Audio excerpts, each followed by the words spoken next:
জানিয়ে দিব এই মুহূর্তে আমাদের হাতে এসেছে বাংলাদেশের গুরুত্বপূর্ণ আপডেট সংবাদের শিরোনাম। শুরুতেই থাকছে হাদি হত্যার বিচারের দাবিতে বায়তুল মোকাররমে বিক্ষোভ শুরু।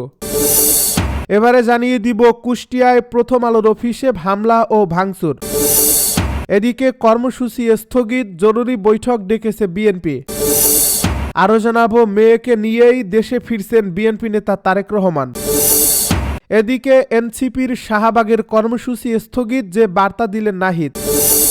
সব শেষে জানিয়ে দিব প্রথম আলো ও ডেইলি স্টার সম্পাদকের সঙ্গে প্রধান উপদেষ্টার ফোনালাপ। এতক্ষণ শুনছিলেন হাতে থাকা আপডেট সংবাদের শিরোনাম, এবারে বিস্তারিত। তবে তার আগে অনুরোধ রইল ভিডিওটিতে একটি লাইক এবং কমেন্ট করে জানিয়ে দিন ভিডিও সম্পর্কে আপনার মূল্যবান মতামত। আরও জানিয়ে দিন ভিডিওটি কোথা থেকে দেখছেন বা কোন জেলা থেকে দেখছেন। হাদি হত্যার বিচারের দাবিতে বায়তুল মোকাররমে বিক্ষোভ শুরু। ইনকিলাব মঞ্চের মুখপাত্র শরীফ ওসমান হাদিকে গুলি করে হত্যার প্রতিবাদে ও এর সঙ্গে জড়িতদের বিচারের দাবিতে জাতীয় মসজিদ বায়তুল মোকাররমে বিক্ষোভ সমাবেশ শুরু হয়েছে।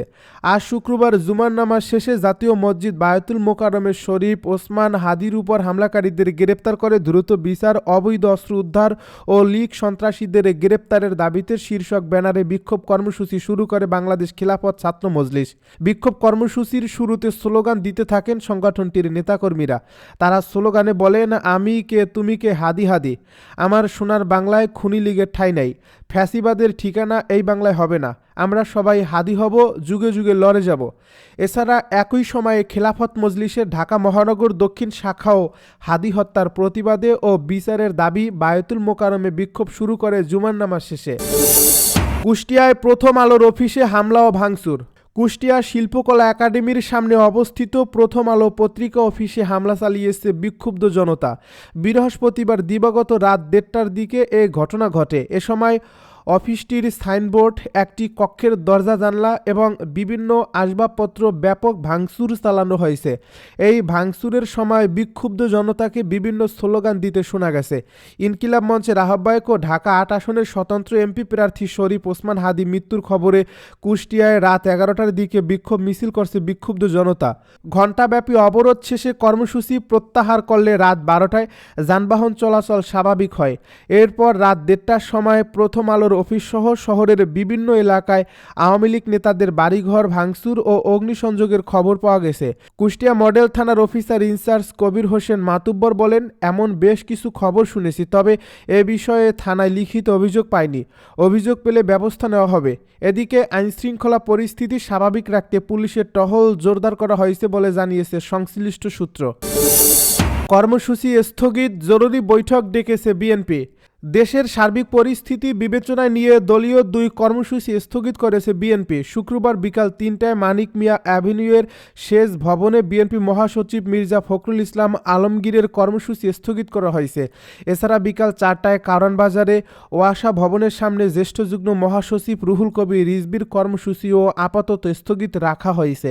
শুক্রবার দুপুরে বিএনপির দায়িত্বশীল সূত্রে জানা গেছে, দলীয় গুরুত্বপূর্ণ ও জরুরি পরিস্থিতি বিবেচনায় নিয়ে এ সিদ্ধান্ত নেওয়া হয়েছে। একই সঙ্গে আজ শুক্রবার রাত 8:30টায় গুলশানে চেয়ারপারসনের রাজনৈতিক কার্যালয়ে স্থায়ী কমিটির এক জরুরি বৈঠক ডেকেছে বিএনপি। এ বৈঠকে ভার্চুয়ালি অংশ নিয়ে সভাপতিত্ব করবেন বিএনপির ভারপ্রাপ্ত চেয়ারম্যান তারেক রহমান।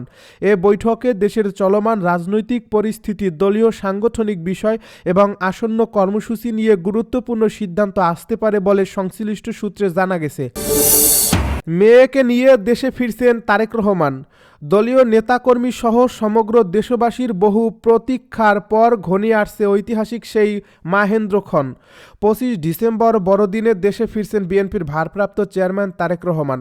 প্রায় 1.5 যুগের নির্বাসিত জীবন শেষে একমাত্র কন্যা ব্যারিস্টার জাইমা রহমানকে নিয়ে লন্ডন থেকে সিলেট হয়ে ঢাকায় আসবেন তিনি। বাংলাদেশ বিমানের নিয়মিত বাণিজ্যিক ফ্লাইটে তারেক রহমান রাজধানীর হযরত শাহজালাল আন্তর্জাতিক বিমানবন্দরে অবতরণ করবেন। এই উড়োজাহাজটির ঢাকায় অবতরণের সময় নির্ধারণ করা হয়েছে বেলা 11:55। বিএনপি নেতাকর্মীরা তাদের শীর্ষ নেতা ও দলের কাণ্ডারি তারেক রহমানের এ স্বদেশ প্রত্যাবর্তনের ঐতিহাসিক মুহূর্তটিকে অবিস্মরণীয় করে রাখতে চান। এজন্য বিমানবন্দরে কিংবা তার আশপাশ এলাকায় লাখ লাখ মানুষের জামায়াতের মাধ্যমে নজিরবিহীন গণসংবর্ধনা আয়োজনের প্রস্তুতি চলছে। প্রিয় নেতাকে বরণ ও স্বাগত জানাতে বিএনপির উদ্যোগে দলের স্থায়ী কমিটির অন্যতম সদস্য সালাউদ্দিন আহমেদকে আহ্বায়ক ও রুহুল কবির রিজভীকে সদস্য সচিব হিসেবে একটি সংবর্ধনা কমিটি গঠন করা হয়েছে। বিএনপির ভারপ্রাপ্ত চেয়ারম্যান তারেক রহমানের নিরাপত্তা নিশ্চিত করতে শাহজালাল আন্তর্জাতিক বিমানবন্দর সহ রাজধানীতে নেওয়া হচ্ছে কঠোর নিরাপত্তা ব্যবস্থা। এ লক্ষ্যে সালাউদ্দিন ও রিজভীর নেতৃত্বে বিএনপির একটি প্রতিনিধি দল গতকাল বিমানবন্দর এলাকা সরেজমিনে পরিদর্শন করছে। বিএনপি মিডিয়া সেলের আহ্বায়ক ডাক্তার মওদুদ হোসেন আলমগীর পাবেল এ প্রতিনিধি দলে ছিলেন। তারেক রহমানের দেশে ফেরার আয়োজন হবে ঐতিহাসিক এবং মানুষের উপস্থিতি হবে স্মরণীয় বলে জানান বিএনপি নেতা সালাউদ্দিন আহমেদ। এনসিপির শাহবাগের কর্মসূচি স্থগিত, যে বার্তা দিলেন নাহিদ।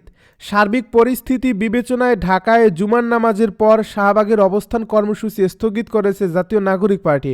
শুক্রবার দুপুরে নিজের ভেরিফাইড ফেসবুক অ্যাকাউন্টে দেওয়া এক বিবৃতিতে এ কথা জানান দলটির আহ্বায়ক নাহিদ ইসলাম। এ পোস্টে নাহিদ ইসলাম বলেন, আজ জুম্মার নামাজের পর যে কোনো কর্মসূচিতে সর্বোচ্চ সতর্কতা অবলম্বন করুন। গতকালের মতো ভাঙচুর ও নাশকতা করার পরিকল্পনা রয়েছে জুলাই বিরোধী শক্তিগুলোর। আমরা যে কোনো প্রকার ভায়োলেন্স ও নাশকতার বিরুদ্ধে। জনগণের ক্ষোভকে ব্যবহার করে কোনো হটকারী গ্রুপ কোথাও ভাঙচুর, অগ্নিসংযোগ অথবা কোনো নাশকতামূলক কার্যক্রম যাতে না করতে পারে সে ব্যাপারে ভূমিকা পালন করুন। তিনি আরও বলেন, সার্বিক পরিস্থিতি বিবেচনায় ঢাকায় জুমার নামাজের পরে আমাদের শাহবাগের অবস্থান কর্মসূচি স্থগিত করা হলো। তার পরিবর্তে বিকেল 4টায় বাংলা মোটর থেকে বিক্ষোভ মিছিল আয়োজিত হবে। সবাইকে অংশগ্রহণের জন্য অনুরোধ করছি। প্রথম আলো ও ডেইলি স্টার সম্পাদকের সঙ্গে প্রধান উপদেষ্টার ফোনালাপ। রাজধানীর কাউরান বাজারে দেশের শীর্ষস্থানীয় দুই সংবাদ মাধ্যম দৈনিক প্রথম আলো ও দ্য ডেইলি স্টার কার্যালয়ে বর্বরোচিত হামলার ঘটনায় গভীর উদ্বেগ প্রকাশ করেছেন প্রধান উপদেষ্টা প্রফেসর মুহাম্মদ ইউনূস।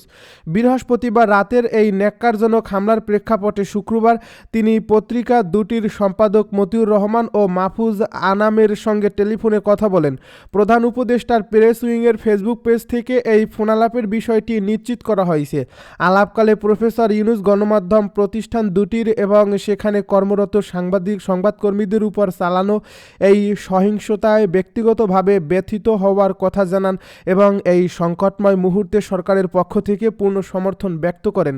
ফোনালাপের সময় প্রধান উপদেষ্টা দুই সম্পাদককে সান্ত্বনা দিয়ে বলেন যে এ ধরনের হামলা কেবল দুটি প্রতিষ্ঠানের উপর নয়, বরং এটি দেশের সামগ্রিক স্বাধীন গণমাধ্যমের উপর আক্রমণের শামিল। তিনি স্পষ্ট ভাষায় জানান যে গণতান্ত্রিক অগ্রযাত্রা এবং স্বাধীন সাংবাদিকতার পথে এ ধরনের ঘটনা এক বিরাট অন্তরায় সৃষ্টি করে। সংবাদপত্রের কার্যালয়ে আগুন ও ভাঙচুরের মতো অনাকাঙ্ক্ষিত ঘটনাগুলো সুস্থ গণতন্ত্রের জন্য কখনোই কাম্য হতে পারে না। এই দুঃসময়ে প্রথম আলো ও ডেইলি স্টারের পাশে থেকে সব ধরনের সহযোগিতা প্রদানের অঙ্গীকার করেন তিনি। টেলিফোন সংলাপের এক পর্যায়ে প্রধান উপদেষ্টা পত্রিকা দুটির কার্যালয় ও সংশ্লিষ্ট সংবাদকর্মীদের পূর্ণ নিরাপত্তা নিশ্চিত করার বিষয়ে সম্পাদকদের আশ্বস্ত করেন।